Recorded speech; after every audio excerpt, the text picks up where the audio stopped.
మంతిని మండలం జూలపల్లి గ్రామంలో ఆదివారం అంగరంగ వైభవంగా శ్రీ పర్వతాల మల్లికార్జున స్వామి శోభయాత్ర కళ్యాణ మహోత్సవం జరిగింది. ఏలబోతారం వంశస్థులు ఒగ్గు పూజారులుగా ఆలయ కమిటీ చైర్మన్ ఏలబైన కుమార్ యాదవ్ ఆధ్వర్యంలో శ్రీ పర్వతాల మల్లికార్జున స్వామి ఆలయంలో స్వామివారి కళ్యాణ మహోత్సవం కన్నుల పండువగా నిర్వహించారు. ఈ కార్యక్రమానికి ముఖ్య అతిథిగా దుద్దుబాబు గ్రంథాలయ చైర్మన్ అంతటి అన్నయ్య పాల్గొని స్వామివారికి ప్రత్యేక పూజలు నిర్వహించారు. అనంతరం స్వామివారిని శోభయాత్రగా ఊరేగించారు. ఈ సందర్భంగా ఏలబైన తిరుపతి యాదవ్ మాట్లాడుతూ ప్రతి సంవత్సరం షష్ఠి వారాలలో భాగంగా మొదటి షష్ఠివారమైన ఆదివారం రోజున జూలపల్లిలోని శ్రీ పర్వతాల మల్లికార్జున స్వామి ఆలయంలో కళ్యాణం స్వామివారి శోభయాత్ర నిర్వహించడం జరుగుతుందని తెలిపారు.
మరియు శోభయాత్ర అనంతరం స్వామివారి కళ్యాణం పెద్దపట్నం మీద కళ్యాణం చేయడం జరిగింది.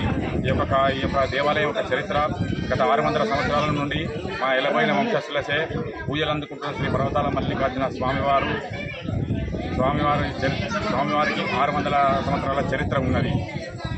ఈ యొక్క కార్యక్రమానికి వివిధ జిల్లాల నుండి కాకుండా వివిధ గ్రామాల నుండి కాకుండా అనేక మంది భక్తులు వచ్చి స్వామివారిని దర్శించుకొని వారి యొక్క మొక్కులు తీర్చుకున్నారు.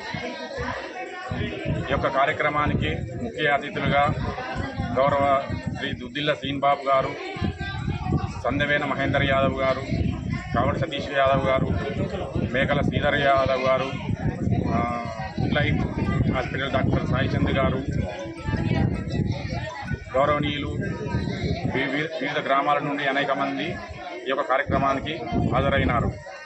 ఇంకా ఈ కార్యక్రమంలో సందవేన మహేందర్ యాదవ్, మేకల శ్రీధర్ యాదవ్, కావటి సతీష్ యాదవ్, డాక్టర్ సాయి, రాములు, పెద్ద తిరుపతి, రామ్మూర్తి, కోమరయ్య, అధిక సంఖ్యలో యాదవ కులస్తులు, భక్తులు, గ్రామ ప్రజలు పాల్గొన్నారు.